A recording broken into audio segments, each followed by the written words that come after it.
Are you shocked by this? I am shocked by this. How could this have happened? I don't believe it. How do the young Americans say it? I can't even. It appears that TikTok shares user data of US citizens with China. Man, if anyone could have warned us about this, I mean, this is astonishing. I prefer Facebook, which shares my data with other companies, but at least it's not the Chinese government, right? It still harvests my data, but it doesn't promote it to the government.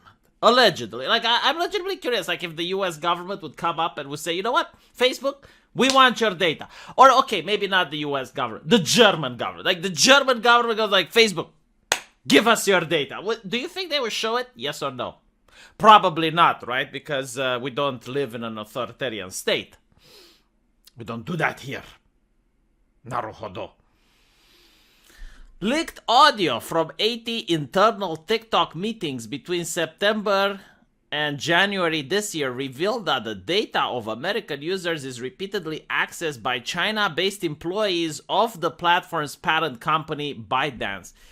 Man, when I was a young kid, when I was a young lad, as they say, I was warned not to share any private information online. Any private information, including my name. Like, I remember specifically my friends saying, it's like, hey, use the nickname, don't use your real name. You don't want them to know who you are. Nowadays, almost every single social media website uses two-factor authentication, which requires your personal phone number, your address, your birth date, all that shit. Every site. Have a lot of harvesting to do. Remember, when the platform is free, you are the product. The leaked audio contradicts previous statements by TikTok that data collected in the US is stored in the US and not in China. I remember this. I remember when it initially happened, the controversy, I mean. I was one of the people that were saying, look, if it's in China, it's kind of obvious that the Chinese government has their hands on it.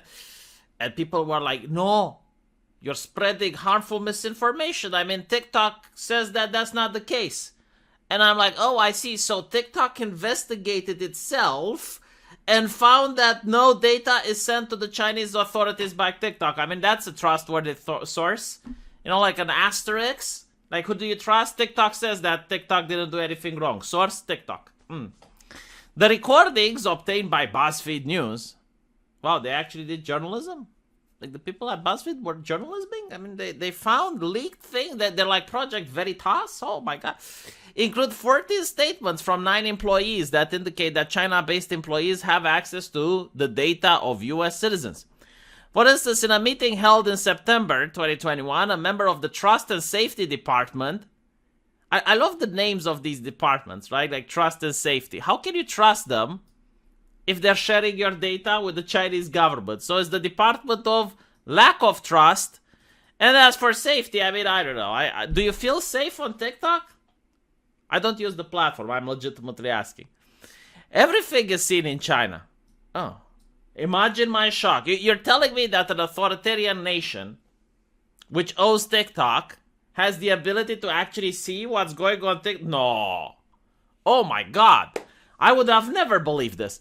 In another meeting the same month, an employee referenced an engineer based in Beijing as a master admin with access to everything.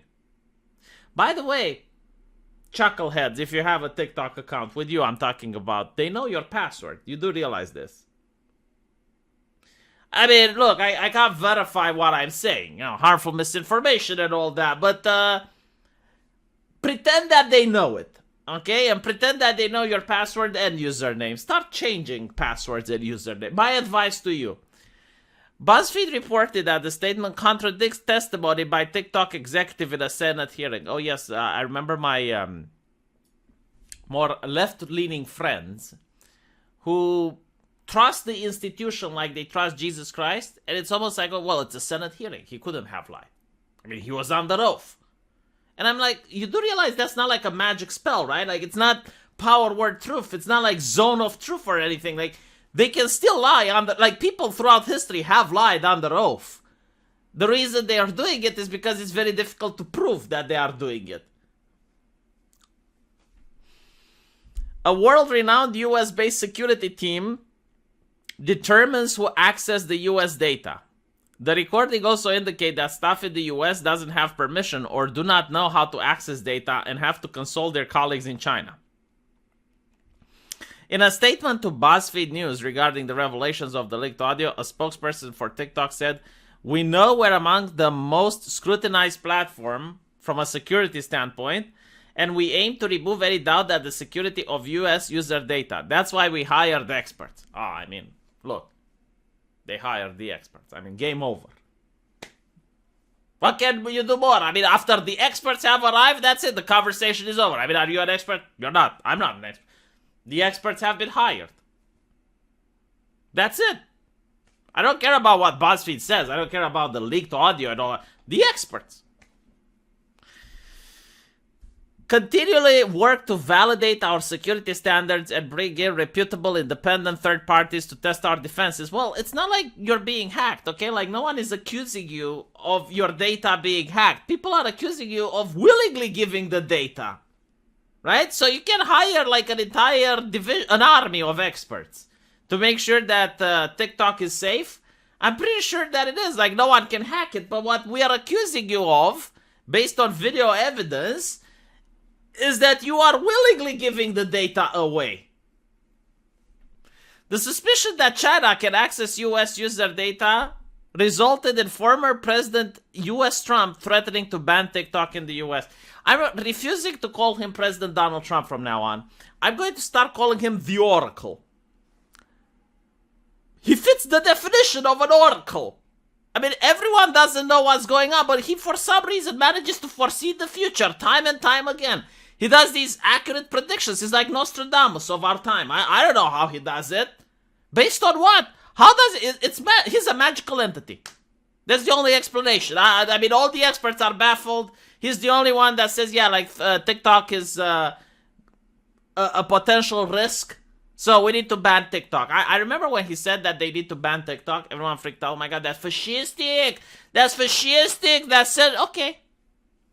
There was another gentleman by the name of Ninja, a Twitch streamer. And he said that he doesn't stream on TikTok because it's Chinese spyware. People laughed at him. But again, look, the Oracle. The Oracle, this is the US, the previous US president. Most of the recordings are about Project Texas, an effort by the company to address the concerns of the US user data being accessed in China. Project Texas is a contract between CFUS and cloud services provider Oracle.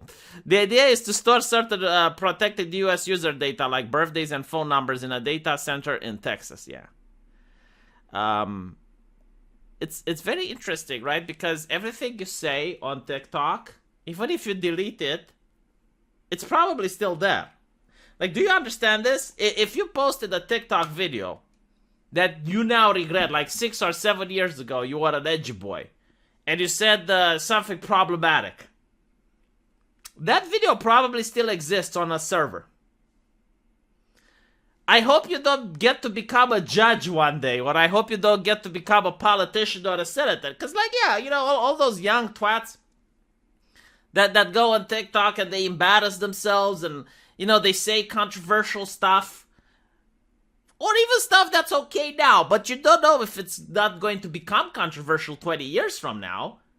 Like, all those teenagers, they're going to end up getting jobs.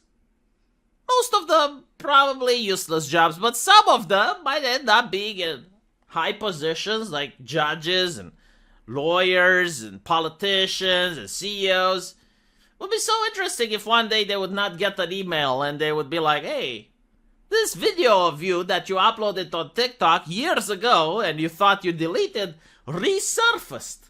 What are you willing to do in order for us not to publish it? Not to give it to Buzzfeed? Yeah. My advice, again, don't post stuff online that you're not happy with people knowing unless you absolutely have to. This advice doesn't apply nowadays because you have to give like your phone number if you want to use Facebook. I think like the two-factor authentication system is going to be enforced on people soon. Now I can say, well, don't use Facebook, but then it's like, okay, don't use this, don't use that, don't use the internet, right? No, my advice is change your passwords. That's my advice. So if you have a username and password on TikTok that you share with PayPal or with anything else, change it. Make sure it's not the same. Let me know what you guys think, though, and I'll see you in the comment section. Take care.